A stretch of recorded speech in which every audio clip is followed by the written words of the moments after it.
The canyon was never supposed to be this quiet. That was the first thing Chief Petty Officer Mason Cole noticed as his boots crunched against loose gravel. No birds, no wind, no distant echoes of life. Just silence, thick and unnatural, pressing down on the narrow valley like a held breath. 26 Navy SEALs moved in staggered formation through the canyon floor, their night vision optics painting the world in ghostly green. Sheer rock walls towered hundreds of feet above them on both sides, jagged and unforgiving, cutting off satellite signals and radio clarity. This place was a funnel, a choke point, and Mason hated it. "Something feels wrong," he muttered into his comms. Static crackled back. Command was already losing them. They had been sent in to extract an Allied asset routine on paper. In reality, the intel was thin, the terrain hostile, and the margin for error non-existent. Still, these were SEALs, the best, trained operators on the planet. If anyone could walk through hell and come out breathing, it was them. Then the canyon exploded. The first RPG slammed into the rock wall behind the squad, throwing fire and stone into the air. The shockwave knocked 2 men off their feet before the second blast hit closer. Too close. Gunfire erupted from above, automatic weapons barking from hidden ledges and camouflaged nests carved into the cliffs. Contact, high ground, someone screamed. Tracer rounds stitched the darkness, red and white lines cutting through the night like claws. The SEALs dove for cover, flattening themselves against boulders that offered little protection from the rain of death pouring down on them. They were surrounded. Enemy fighters had them dialed in from 3 elevations, left ridge, right ridge, and directly ahead. Every move the SEALs made was answered with overwhelming fire. They returned shots with brutal precision, but for every enemy they dropped, 2 more seemed to rise from the rocks. A man went down screaming, clutching his leg. Another collapsed without a sound, his helmet cracking against stone. Blood darkened the dust beneath them. Medic, medic. The call echoed uselessly through the canyon. Air support was scrubbed. Weather interference and hostile anti-air threats made insertion suicidal. Extraction was impossible. The canyon was too narrow for vehicles, too steep to climb under fire. Their comms sputtered, command fading in and out like a dying heartbeat. They were on their own. Minutes felt like hours. Mason peeked around a rock, fired 3 controlled shots, and ducked back as rounds sparked inches from his face. His jaw clenched. This wasn't just an ambush. It was a trap. Perfectly planned. Perfectly executed.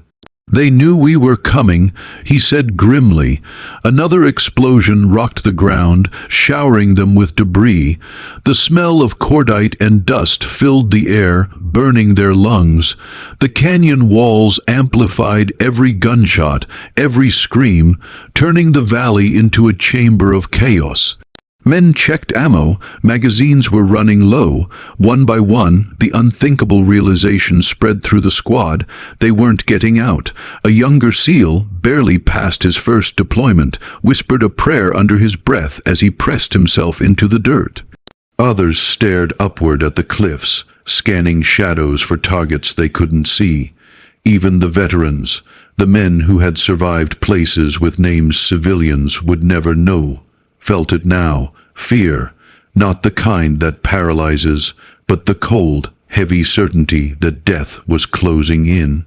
"Command, this is Echo Team." Mason shouted into his mic. "We are pinned, taking heavy casualties. Request immediate static." The line went dead above them, unseen and unheard. Something shifted in the darkness. High on the rocks, far beyond where any sane person would think to look, a single figure lay motionless, watching the kill zone unfold through a scope. Lieutenant Aria Sullivan. She said nothing. She breathed slowly. And she watched 26 elite warriors being methodically erased. Down below, another SEAL fell, and the canyon swallowed his name. Lieutenant Aria Sullivan had been trained to observe without being seen. That was the irony. High above the canyon, nearly 500 feet up the jagged ridgeline, she lay pressed into cold stone, her body perfectly aligned with the earth as if she had grown there. A gilly shroud blended her into the rock and scrubbed so completely that even passing drones would have missed her. Her breathing was slow, measured, invisible. Below her, the canyon burned. Through her scope, Aria watched muzzle flashes bloom like dying stars. She tracked movement, calculated distances, marked firing angles. Her mind did what it had always done best: strip chaos into math. Wind speed, elevation, bullet drop, target patterns. But this time, the numbers didn't numb the reality. She recognized them, their formations, their movements, the way they covered each other under fire. Navy SEALs, 26 of them, and they were being slaughtered. Aria swallowed hard, her jaw tightening as she followed a SEAL dragging a wounded teammate behind a boulder. Seconds later, an explosion erased both men in a burst of fire and dust. Her finger twitched near the trigger. Stand by. Observe only. The order echoed in her head, heavy and absolute. She had heard it her entire career. Lieutenant Sullivan was an anomaly, top of her sniper class, unmatched long, range accuracy, ice, cold under pressure, and yet constantly sidelined, constantly overlooked, too quiet, too withdrawn. She disappears. One instructor had said, "Hard to trust someone you can't read." So they called her Ghost Girl, useful but never central, skilled but never first choice. She was assigned Overwatch positions, long holds, missions where her job was to see, but not be seen, and certainly not to intervene without command authorization. And tonight was no different. Her role was recon, long, range confirmation, nothing more.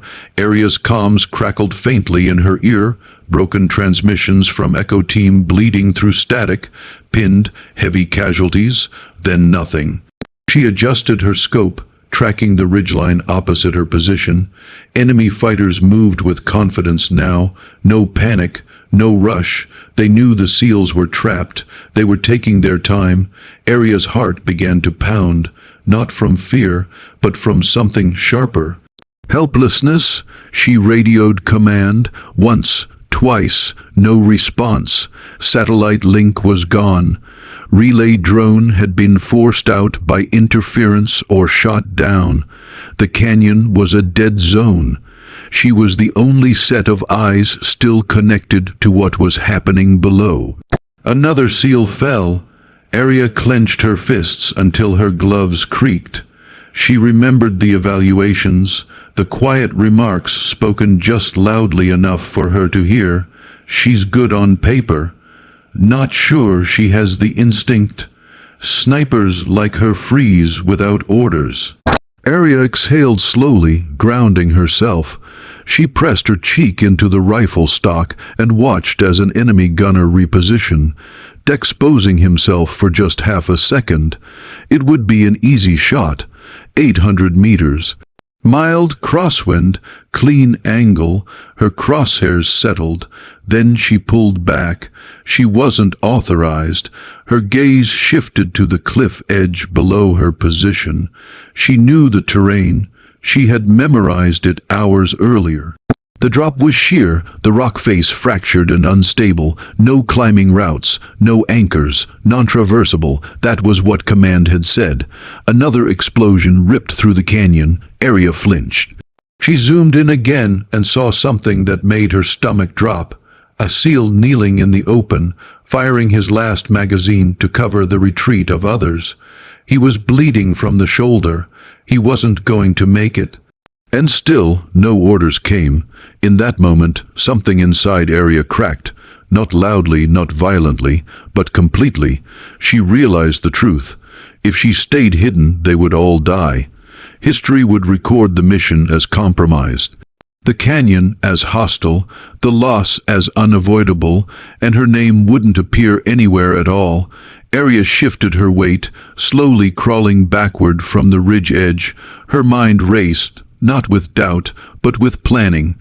Routes, angles, positions, the impossible climb she had dismissed earlier now replayed in her head, piece by piece.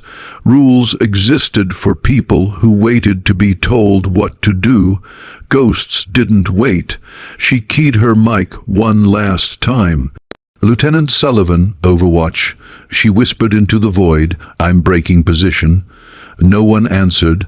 She disconnected the comms anyway, and for the first time that night, Aria Sullivan chose to be seen. The first step was the hardest. Lieutenant Aria Sullivan stood at the edge of the ridgeline, staring down a vertical wall of fractured stone that dropped into darkness. No ropes, no anchors, no safety line. Just raw rock and gravity waiting to claim its due. Command had labeled the cliff face non-traversable for a reason. She ignored the label. Aria tightened the straps of her pack and secured her rifle diagonally across her back. Every ounce mattered now. Too heavy and she'd fall, too light and she'd be useless once she reached position. She flexed her fingers inside her gloves, already feeling the cold bite through the material. Below her, the canyon thundered with gunfire. Each explosion felt closer, louder, like a ticking clock. She exhaled, slow and controlled, then lowered herself over the edge. Her boots searched blindly until they found a sliver of rock, barely wide enough to stand on. She shifted her weight, testing it. The stone held, for now.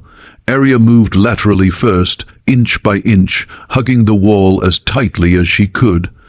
The rock was jagged, slicing into her palms even through the gloves. She welcomed the pain. Pain meant she was still in control. Halfway across the face, the wind picked up.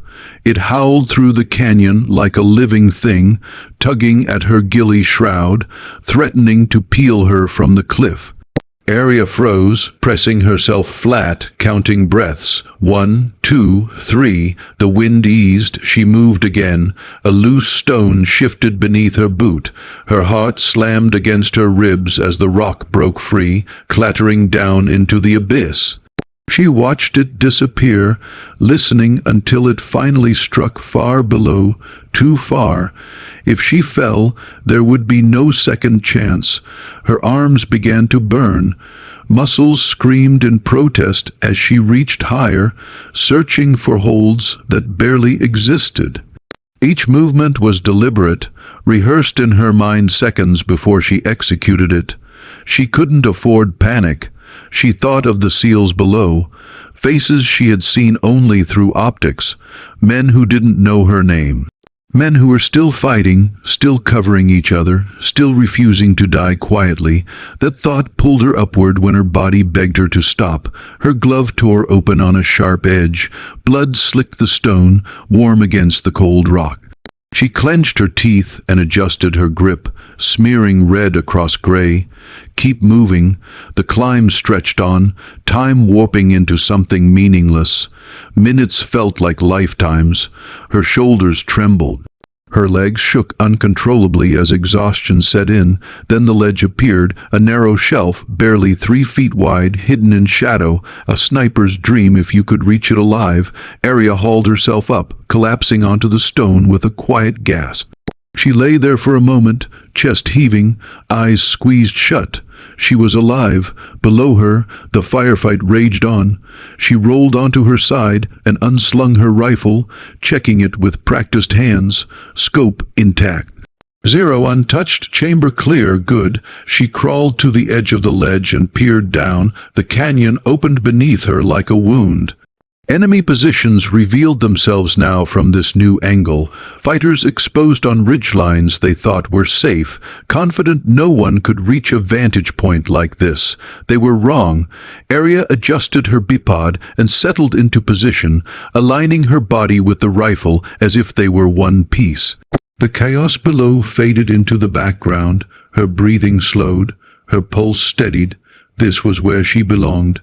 She scanned for priority targets. Commanders, machine gunners, RPG carriers. She marked them mentally, building a sequence. 3 shots, she would later realize. But in this moment, there was only the first. Her finger rested on the trigger. Far below, a seal stumbled into the open, firing his last rounds as enemies closed in. Aria centered the crosshairs on the nearest threat. The wind whispered past her ear. She squeezed, the rifle thundered, and the knight finally noticed her,